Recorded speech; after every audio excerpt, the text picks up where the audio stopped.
നമസ്കാരം. നമസ്കാരം. വളരെ സന്തോഷത്തിലാണ്. വേറൊന്നുമല്ല, ആൻഡ് ഓഫ് സോളമൻ ഇതിപ്പം പ്രിവ്യൂ കണ്ടിറങ്ങുകയാണ്. അഭിനയിച്ചപ്പോൾ അല്ലെങ്കിൽ ഈ വർക്ക് സോളമൻ എന്ന് പറയുന്ന ക്യാരക്ടർ റൗൾ സിദ്ദിഖ് ഡയറക്ടർ ഏൽപ്പിച്ചപ്പോൾ ഇത്രയും പ്രതീക്ഷിച്ചില്ല. ആക്ച്വലി ഞാൻ ക്ലാര കൂടെ തന്നെയുണ്ട്, ലതാദാസും. ലതയുടെ കൂടെ മത്സരിക്കുക എന്നുള്ളതായിരുന്നു എൻ്റെ ലക്ഷ്യം. അങ്ങനെ നമ്മൾ മത്സരിക്കാൻ ഒരാളിനെ കിട്ടുമ്പോഴത്തേക്ക് എന്തായാലും നമ്മുടെ ഉള്ളിൽ നിന്ന് സാധനങ്ങൾ പുറത്തു വരും. ഇത് കാണുന്നത് വരെ എനിക്കൊരു ടെൻഷൻ ഉണ്ടായിരുന്നു. കാരണം ആദ്യമായിട്ടാണ് ഞാൻ സെൻട്രൽ ക്യാരക്ടറായിട്ടുള്ളൊരു വർക്ക് പുറത്തു വരും. ഇപ്പോൾ ഓണത്തിന് വേറെ വർക്കുകൾ വരുന്നുണ്ട്, തുടർന്ന് വരുന്നുണ്ട്. പക്ഷെ ആദ്യമായി വരുന്ന ഒരു സെൻട്രൽ ക്യാരക്ടറിൽ അതെങ്ങനെ ഇരിക്കും, ജനം എങ്ങനെ എടുക്കും, അല്ലെങ്കിൽ അതിൻ്റെ ഔട്ട് എങ്ങനെയായിരിക്കും എന്നുള്ള ആകെ ടെൻഷനിലായിരുന്നു. പക്ഷെ കണ്ടു കഴിഞ്ഞപ്പോൾ ഞാൻ വളരെ ഹാപ്പിയാണ്. ഞാൻ പ്രതീക്ഷിച്ചതിനേക്കാൾ ഭംഗിയായിട്ട് എനിക്ക് ചെയ്യാൻ കഴിഞ്ഞു എന്ന എൻ്റെ ഒരു വിലയിരുത്തലിൽ സംതൃപ്തനാണ്. കൂടാതെ ലത എന്നോട് ഇടയ്ക്കിടയ്ക്ക് എന്നെ ടെൻഷൻ മാറ്റാൻ വേണ്ടി പറയുമായിരുന്നു, ചേട്ടൻ അടക്കി പിടിച്ച അഭിനയമാണ്, അടക്കി പിടിച്ചിരിക്കുന്നതാണ്. ആ അടക്കി പിടിച്ചത് കംപ്ലീറ്റ് ആയിട്ട് കൊടുത്തിട്ടുണ്ട്. ലത കംപ്ലീറ്റ് തുറന്നു വിട്ട് എന്താ പറയുക, പ്രവാഹമായിരുന്നു. അപ്പോൾ ഇത് ഒരുപാട് മെസ്സേജുകളുണ്ട്. എന്നുവെച്ചാൽ ഇത് ആഴത്തിൽ ചിന്തിച്ചാൽ മാത്രം മനസ്സിലാകുന്ന ഒരു ക്ലാസിക് ടൈപ്പ് അക്കാഡമി ഫെസ്റ്റിവൽ ഫിലിമാണ്. റൗൾ സിദ്ദിഖ് ഒത്തിരി അവാർഡ് ഫിലിമുകൾ എടുത്തിട്ടുണ്ട്. എനിക്ക് തോന്നുന്നു ഇത് ലോകം മുഴുവൻ അംഗീകരിക്കപ്പെടേണ്ട രീതിയിലുള്ള മെസ്സേജാണ് ഇതിനകത്തുള്ളത്.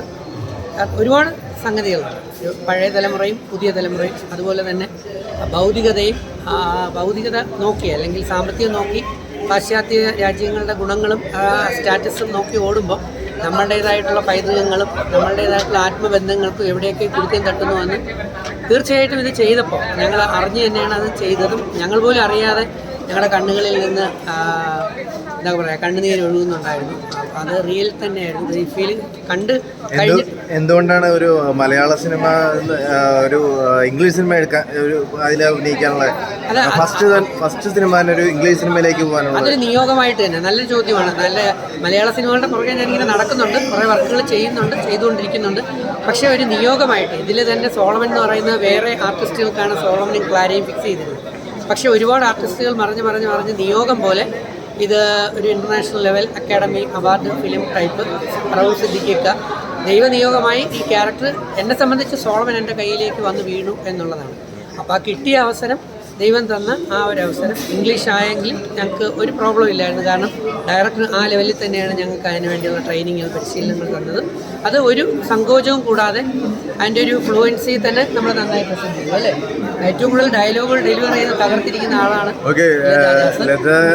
എങ്ങനെയാണ് ഇപ്പൊ ഈ ഒരു സിനിമയിൽ എന്താണ് എക്സ്പീരിയൻസ്? ഞാൻ ഇത്ര നാളും ചെയ്ത പടങ്ങളിൽ നിന്നൊക്കെ വ്യത്യസ്തമായിട്ടുള്ളൊരു കഥാപാത്രത്തിനെയാണ് എനിക്കിതിൽ അവതരിപ്പിക്കാൻ പറ്റുന്നത്.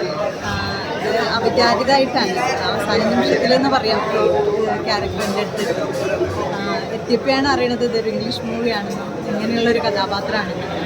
പക്ഷെ അത് വളരെ സന്തോഷത്തോടുകൂടി തന്നെയാണ് അത് അവതരിപ്പിക്കുന്നത്. ഒരു എന്താ പറയുക, ഇപ്പോഴത്തെ തലമുറയിൽ ഇപ്പം നടന്നുകൊണ്ടിരിക്കുന്നത് മാതാപിതാക്കൾ ഫേസ് ചെയ്തുകൊണ്ടിരിക്കുന്ന ഒരു പ്രശ്നമാണ് ഇതിൽ പറയുന്നത്. നമ്മൾ മക്കൾക്കും പേരക്കുട്ടികൾക്കും വേണ്ടി നമ്മളെ ജനിച്ച വീടും നാടൊക്കെ വിട്ടിട്ട് മാറേണ്ടി വരുമ്പോഴുള്ള ആ ഒരു ഇതാണ് സോളമൻ്റെ ക്ലാരയുടെ ലൈഫിൽ കാണിക്കുന്നത്. അപ്പോൾ ക്ലാര എന്ന് പറഞ്ഞാൽ ഒരു മായാലോകത്ത് ജീവിക്കുന്ന ഒരു സ്ത്രീയാണ്. അപ്പോൾ അതിൻ്റേതായ അതുകളുണ്ട്. എന്താ പറയുക, അവരുടെ കുറേ ഇമോഷൻസ്, സെൻറ്റിമെൻറ്റ്സ് ഒക്കെയാണ് ഇതിൽ ചെയ്യാറുള്ളത്. ഇത് ഏത് സ്ഥലത്ത് നടക്കുന്ന ഒരു സിനിമയായിട്ടാണ് കാണിക്കുന്നത്? അല്ല, ഇതിപ്പം ക്ലാര ലത പറഞ്ഞാണ് കറക്റ്റ്. ക്ലാരയ്ക്ക് എന്താ പറയുക, മായാലോകം എന്ന് പറഞ്ഞാൽ ചെറുമക്കളുമായിട്ട് യൂറോപ്പും മറ്റ് ആ ജീവിതവും ആവശ്യമാണ്. എന്നാൽ പിന്നെ ഇവിടവും ആവശ്യമാണ്. ഇവിടെ വിടാനും പറ്റുന്നില്ല, അവിടെ പോവുകയും വേണം എന്നുള്ള തരത്തിലുള്ള എക്സ്പ്രഷനും സംഭവമാണ്. എന്നാൽ സോളമൻ റിയലിസ്റ്റിക് ആയിട്ട് ഇതിൽ തന്നെ ബോണ്ടേജ് ആയിട്ട് നിൽക്കുന്ന ഒരു തരത്തിലുള്ള സംഭവമാണ്. അപ്പോൾ ഈ ഷൂട്ട് നടന്നത് നമ്മളെ കൊടുങ്ങല്ലൂർ, ചാവക്കാട് അങ്ങനെ ഉള്ള കോസ്റ്റൽ ഏരിയകളിലൂടെയൊക്കെ വെച്ചാണ്. ഇനിയൊന്നും പറയുന്നത് നമ്മുടെ നാട് എന്നുള്ളതല്ല. പിന്നെ അത് അടുത്തായിട്ട് പറയേണ്ടത്, ഒരു നല്ല സാമ്പത്തികമുള്ള പ്രൊഡ്യൂസർ പോലും ഇല്ലാതെ പലരുടെയും ഒരു കൂട്ടായ്മയുടെ ശ്രമമായിട്ടാണ് റൗൾ സിദ്ദിഖ് എന്ന് പറയുന്ന ഡയറക്ടർ സിനിമ പൂർത്തീകരിച്ചത്. അതിന് തീർച്ചയായിട്ടും ഇതിനകത്ത് എല്ലാവരും അഡ്ജസ്റ്റ്മെൻറ്റും കോംപ്രമൈസും ആയിരുന്നു. അങ്ങനെ ഈ രണ്ട് വാക്കുകൾ ഇതിനകത്ത് എല്ലായിടത്തും അപ്ലൈ ചെയ്യേണ്ടി വരും. കാരണം തീർച്ചയായിട്ടും പറയാം. അത് എന്താ പറഞ്ഞാൽ ഇതിനകത്ത് കോംപ്രമൈസും അഡ്ജസ്റ്റ്മെൻ്റ് ആയിരുന്നു. എന്താണ് കോംപ്രമൈസും അഡ്ജസ്റ്റ്മെൻറ്റും? ഞങ്ങൾക്ക് കാരവൻ ഇല്ലായിരുന്നു, വേണ്ടാന്ന് തന്നെ ഞങ്ങൾ പറഞ്ഞു. കാരണം ഞങ്ങൾ തറയിൽ കിടന്നുറങ്ങി. ഞങ്ങൾക്ക് 5-സ്റ്റാർ ഹോട്ടലും അപ്പാർട്ട്മെൻറ്റുകൾക്കും ഞങ്ങൾ കോംപ്രമൈസ് ചെയ്തു. ഞങ്ങളൊരു ഒരു വീട് പോലെ എടുത്തിട്ട് അവിടെ എല്ലാവരും കൂടുകയായിരുന്നു. ഞങ്ങൾ 5-സ്റ്റാർ ഫുഡ് അല്ലായിരുന്നു, ഞങ്ങൾ കോംപ്രമൈസ് ചെയ്തു, അഡ്ജസ്റ്റ് ചെയ്തു. സാധാ നാടൻ ഫുഡായിരുന്നു ഞങ്ങൾ കഴിച്ചത്. അങ്ങനെ ഞങ്ങൾ അഡ്ജസ്റ്റ്മെൻറ്റിലും കോംപ്രമൈസിലും വെച്ചുകൊണ്ട് നമ്മളൊരു കല്യാണം കഴിഞ്ഞൊരു കുടുംബത്തിൽ ചെല്ലുമ്പോൾ അല്ലെങ്കിൽ നമ്മളൊരു ഓഫീസിൽ ചെല്ലുമ്പോൾ അവിടെ ചിലപ്പോൾ കസേര ഉണ്ടാവില്ല, ചിലപ്പോൾ നല്ല ഫയൽ ഉണ്ടാവില്ല.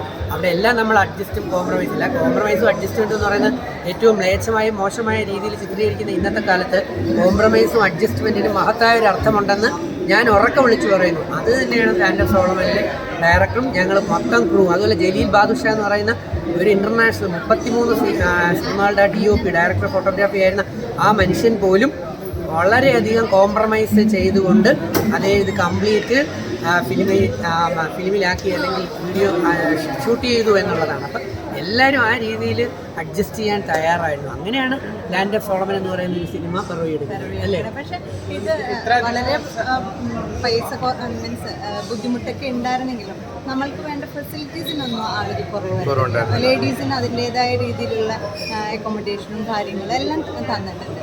പക്ഷെ ആള് കുറച്ച് ടൈറ്റിലായിരുന്നു എന്ന് മാത്രമല്ല, നമുക്ക് നല്ല സൗകര്യങ്ങളെല്ലാം തന്നിട്ടുണ്ടായിരുന്നു. പിന്നെ എഴുത്തായിട്ടിന് ഒരുപാട് നമ്മളെല്ലാവരും അതാണ് പറഞ്ഞത്, ഒരു അഡ്ജസ്റ്റ്മെൻറ്റും. ഇപ്പം ലത എന്നോടൊപ്പം ഇപ്പോൾ കന്യാകുമാരിലൊരു ഫിലിമിൽ അഭിനയിച്ചു.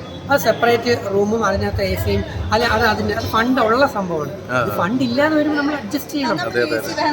നമ്മൾ ഫണ്ട് ഇല്ലാതെ വരുമ്പോൾ ചെറിയ ഫണ്ടിൽ നല്ല പടങ്ങൾ ചെയ്യുമ്പം നമ്മൾ അഡ്ജസ്റ്റ് ചെയ്യണം, കോംപ്രമൈസ് ചെയ്യണം. 50,000 രൂപ 1,00,000 രൂപ ഒരു സിനിമയിൽ വാങ്ങിക്കുന്ന ആർട്ടിസ്റ്റ് ചിലപ്പോൾ ഇതിനകത്ത് 5 പൈസ ഇല്ലാതെ നമ്മൾ അഭിനയിച്ചു കൊടുക്കേണ്ടി വരും. അതാണ് അഡ്ജസ്റ്റ്മെൻറ്റും കോംപ്രമൈസ്. കാരണം ഒരു കല, ഒരു സൃഷ്ടി ഉണ്ടാവണം. ഇതൊരു കലയാണ്. അതിൻ്റെ പുറകിൽ നൂറുകണക്കിന്, ഇതിൻ്റെ പുറകിൽ തന്നെ 30-40 പേരാണ് ടെക്നീഷ്യൻസ് ജീവിച്ചിരുന്നത്, അവർ വർക്ക് ചെയ്ത്. അപ്പോൾ അവർക്കെല്ലാം വേണം. അപ്പോൾ എല്ലാ തരത്തിലും നമ്മളൊരു കൂട്ടായ്മയിലൂടെ നല്ല സിനിമകൾ എടുക്കാൻ പറ്റുമെന്നുള്ളതിൻ്റെ ഉത്തമ ഉദാഹരണമാണ് ലാൻഡ് ഓഫ് സോളമൻ. സിദ്ദിഖ് ബറൂർ എന്ന് പറയുന്ന ഡയറക്ടറിലൂടെ കാഴ്ചവെച്ചിരിക്കുന്നത്. അദ്ദേഹം ഡയറക്ടർ ഈ ഫിലിം കാഴ്ചവെച്ചിരിക്കുന്നത്.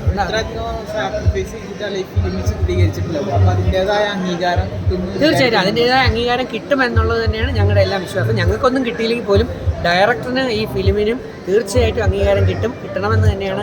കാരണം ഈ അർത്ഥവും കാര്യങ്ങളും മനസ്സിലാക്കാൻ കഴിഞ്ഞാൽ തീർച്ചയായിട്ടും കാരണം ഒരു പുതിയ എക്സ്പീരിയൻസ് ആണ്. ഇംഗ്ലീഷിലെടുത്തിരിക്കുന്നു എന്നുള്ളതാണ്. എനിക്ക് തോന്നുന്നു ഫസ്റ്റ് ടൈം ആയിരിക്കും ഇംഗ്ലീഷിൽ ഒരു കേരളത്തിൽ നിന്ന് ഒരു അക്കാഡമി ഫിലിം എടുത്തിട്ട് അത് നാഷണൽ ലെവലിലും ഇൻ്റർനാഷണൽ ലെവലിലും ഒക്കെ പോകുന്നത്. സ്വാഭാവികമായിട്ട് ഇതിൻ്റെ അർത്ഥവും ആശയവും മനസ്സിലാക്കിയാൽ ഈ സ്ക്രിപ്റ്റ് എന്താണെന്ന് മനസ്സിലാക്കി കഴിഞ്ഞാൽ ബോധവും വിവരമുള്ളവർക്ക് മനസ്സിലാവും. ഇത് ഇന്ന് കഴിഞ്ഞ തലമുറയിലെയും ഈ തലമുറയിലെയും വ്യക്തികളും ഇനി വരാൻ പോകുന്ന തലമുറയിലെ കുട്ടികളും വ്യക്തികളും എല്ലാം മനസ്സിലാക്കേണ്ട ഒരു ഫിലിം തന്നെയാണ്, സ്ക്രിപ്റ്റ് തന്നെയാണെന്നുള്ളതിന് തീർച്ചയായിട്ടും ജഡ്ജിങ് പാനലിലും അവാർഡ് കമ്മിറ്റിയിലൊക്കെ ഇരിക്കുന്നവർ നല്ല ബോധവും വിവരമുള്ളവരാണല്ലോ. തീർച്ചയായിട്ടും അവർക്കത് മനസ്സിലാവും എന്ന് തന്നെയാണ് ഞങ്ങൾ വിശ്വസിക്കുന്നത്. എനിക്കൊന്നും കിട്ടിയില്ലെങ്കിൽ പോലും നല്ലൊരു സിനിമയുടെ ഭാഗമാകാൻ കഴിഞ്ഞു എന്നുള്ളതിൽ എനിക്ക് അഭിമാനമുണ്ട്. അത് എനിക്ക് ഇത്രത്തോളം ചെയ്യാൻ കഴിഞ്ഞു എന്നുള്ളതിന് ദൈവത്തിനോടും പിന്നെ ഇവരോട് എല്ലാവരോടും നന്ദിയും കടപ്പാടും ഉണ്ട്. താങ്ക്സ്.